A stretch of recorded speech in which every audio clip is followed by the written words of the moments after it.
Добър ден на всички! Като виждате, днес ще ви покажа нова насока, в която нашия магазин ще се насочва. Това е кожени изработки. Ето, тук са, като видяхте, закопчалки за чантичка. Много са удобни. Слагате и готови. По-малко работа, не трябва да ги закачвате. Също ще има кожени капаци за чанта. Дебели 3,5 мм. Доста дебела кожа. Вижте колко е добра.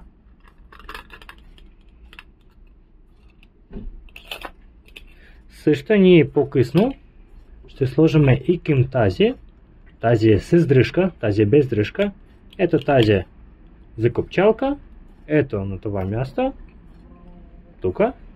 И ще има едната с дръжка, друга без дръжка.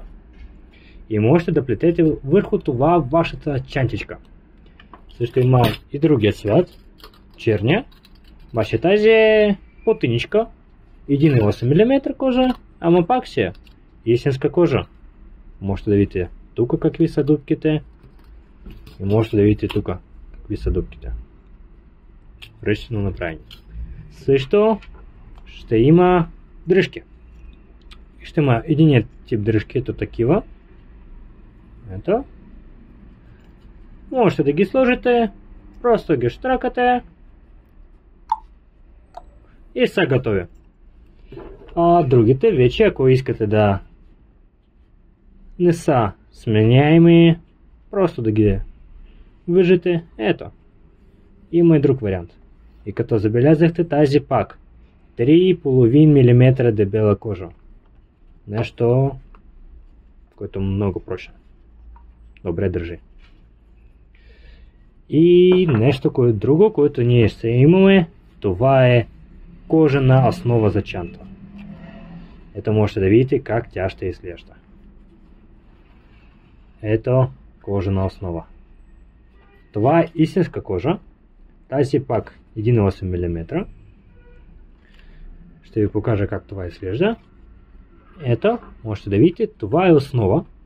Тоест от тези две страни ние оплитате чантичка.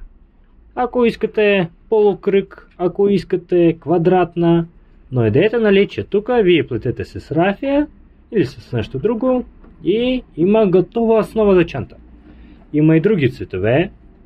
Ето, например, белия, друг червен. Ето.